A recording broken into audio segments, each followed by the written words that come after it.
Let's talk about money. Money is the currency of the exchange of value. That means that it is the flow of energy, the stream of life that moves when you exchange value with somebody else. You give something of value to them, they give something of value to you. Why is this important?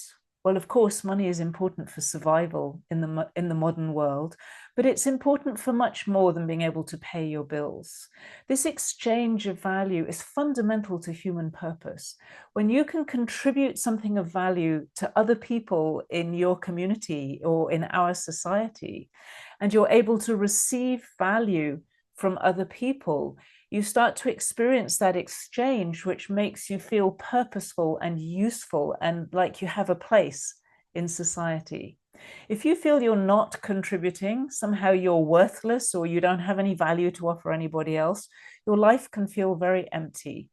And if you find it very difficult to receive value from others, equally, you can feel empty, you can feel like you're missing something, or you can feel like you're having to be a lonely solo hero doing everything on your own with nobody to help you.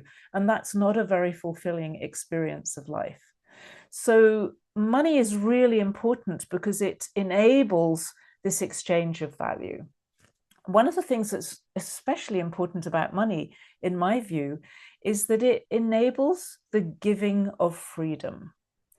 If I pay somebody for something by having to give them something that I have, let's say a service or a product that I have, that's very limiting for them. So that's the old system of barter. If they give me a pig and I give them a cow or a part of a cow, that's the traditional kind of way of looking at it. What happens if they don't want a cow? Very tricky question if that's all I have to offer. The beauty of money is that I can give somebody a piece of freedom. If I give you $100 because you have sold something to me, I'm giving you the freedom to do whatever you like with that $100, and I'm not going to control it in any way at all. That is one of the great qualities of money that we often overlook when we think money is somehow bad or evil or corrupting or a very difficult energy. Just remember that money is a way of giving freedom to another person and receiving freedom for your own benefit so that you can do exactly what you want to do with that currency. Money also connects very much with our creativity.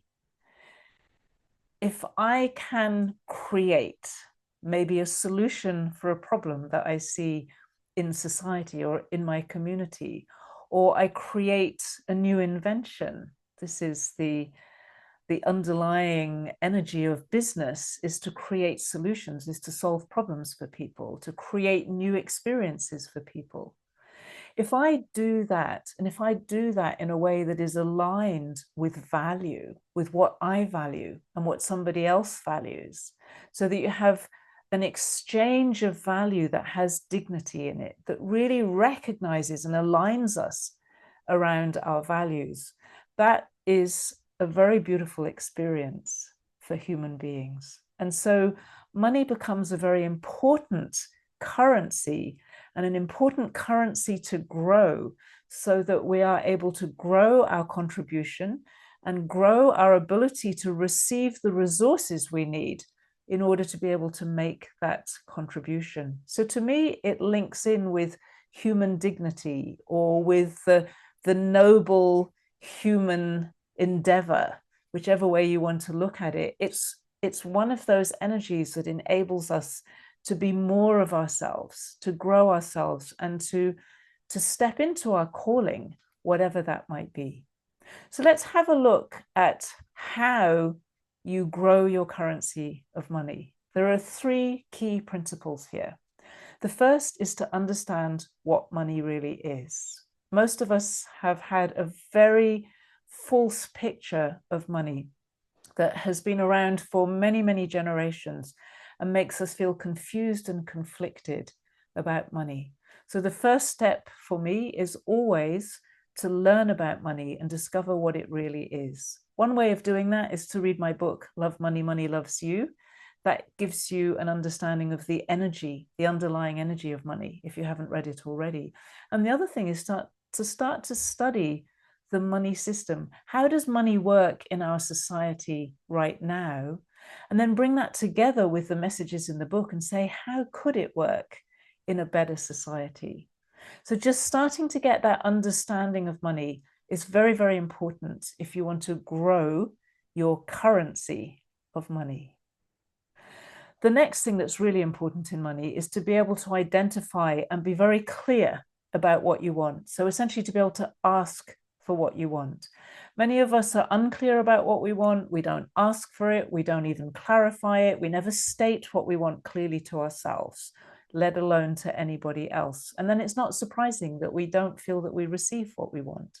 When you learn how to be clear about it and how to feel strong in what you want, to feel that it's perfectly all right for you to want whatever it is that you do want and give yourself full permission to go for it, that is a very, very powerful act in the system, in the energetic system of money that we are a part of. And it's a key to being able to make money, grow your currency of money. The third principle that is very important if you want to grow this currency and enjoy it is to explore what value is for you. So what do you really value? And are you putting money into what you value? Or are you putting money into things that you don't value? Are you investing your time and your energy in what you value? And it's not only what you value, but what do other people value? And where do your values connect? Where does what you value and love to create connect with what somebody else values, so that you can create an exchange of value, so that you can grow your currency of money? So having a deep understanding and exploration of value is very important if you want to grow a healthy relationship with money. That's all I'm going to say for now about money. And tomorrow we're going to explore the currency of time.